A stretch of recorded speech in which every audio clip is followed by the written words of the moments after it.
omukolo gw'okufuna ebigezo bya siniya omukaaga bbiri abiri ku bwadde maka wa pulezidenti nakasirimwe kwetebyeko abakungu minisita w'ebyenjigiriza n'emizannyo nga minisita w'ebyenjigiriza n'emizannyo Janet Museveni yabadde omugenyi omukolo.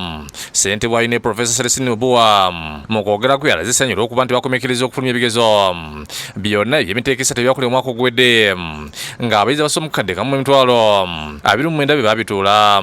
Alaze essanyu era olw'omuwendo gw'abayizi abeewandiisa okutuula ebigezo bino okweyongera ng'abaali nnyo okuva ku mitwalo 11 okutuuka ku mitwalo 14. The board is happy to report that there has been a near exponential increase in candidature from 110,566 in 2023 to nearly 142,000. Ategeeza mu kiseera kino yalina kusiba okulaba ng'abayizi abakola ebigezo mu masomo ga saayansi omuli n'okubala beeyongerako. We need the sciences to spur our technological progress. Deliberate efforts must therefore be made to increase the numbers of students offering mathematics and sciences to create the pool from which tertiary institutions can select students for the various science programs. Asimya bikomereruziro olw'okusayisira okusomesa abasibiwadde bali ku bibonerezo. This is testament to efforts they have made to become better citizens who will lead more productive lives when they are eventually released back into society. Kyokka ategeeza nti bafunye okwemulugunya ku ngeri ebigezo bya siniya ebikwena gye bitatutibwamu naddala ensengeka abakongera okuginnyonnyola abakwatibwako. The board has planned a series of engagements with critical stakeholders to explain the grading system. Ate abantu soine budano okulakyo ddongo mu kufulumya ebigezo agambye nti abayizi ababituula beeyongedde ku obungi. A total of 141,996 candidates registered for this examination compared to 110,566 candidates in 2023, an increase of 31,430 candidates, which is 28.4%.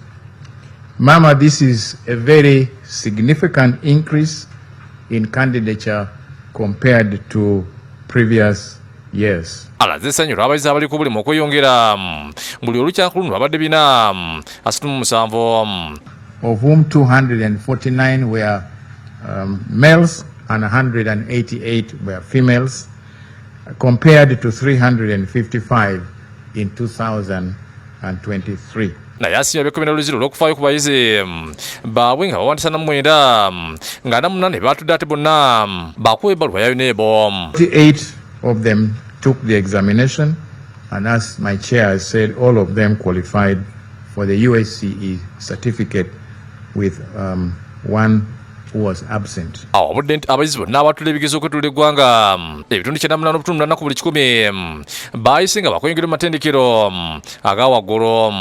University admissions to degree courses have, up to date, been considering 2 principal level passes as a minimum requirement.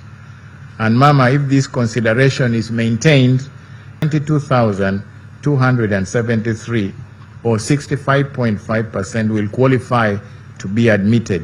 Agambye nti abaana bawala abakola amasomo ga saayansi bakyali batono. Female entries for the sciences and mathematics have remained lower than that of the males, consistent with the fact that overall female entry is lower than that of the males. Odonga ategeeza nti ng'oggyeko abayizi abaliko bulimu abaana batawanyizibwa endwadde okuli asima, sikosero n'ensimbu babongeramu ku budde obukola ebigezo. And such other conditions that have an impact on the way the candidates perform. So these are not given any particular consideration except that they are allowed 45 more minutes. Awudde nti abayizi bakoze bulungi amasomo okuli economics, literature and English, physics ne biology, kyokka nga olw'okuuka amasomo okuli entrepreneurship, CRE, geography, okubala essomero ly'obulimi ne chemistry. But we have also noted significant drops in levels of performance in entrepreneurship education, Christian religious education, geography, mathematics, agriculture and chemistry. ategeeza nti masomo ag'embeereza obuntu abayizi basanze akaseera kizibu okutaputa ebibuuzo nga babigeregere n'obulamu obwa bulijjo bayitamu. In the humanities, the problems continue to be poor interpretation of questions due to misunderstanding the key concepts that determine the expected responses by the candidates. Ayongeddeko nti watingana amasomo g'ebyeddiini geetaaga okujulisa mu bayibuli ne kulaani kiraze nti abayizi babimanyiko kitono. This we have also seen earlier, where the cry from the markers indicate that people cannot effectively quote from the Bible or the Quran or use the knowledge that they have in everyday situations. Odongera ategeeza nti obubbi bw'ebigezo bukendeddemu nga bwali ku ssenta asitumunana kwezi 2025 okwetoola eggwanga. These few will be dealt with in accordance with the regulations. Oluvannyuma ne Profesa Obu akwasizza Minisita Janet Museveni ebigezo okubifulumya. Kutesa George Williams ne Willy Kalanzi bakusakidde eggulu eno kwa Bukedde TV.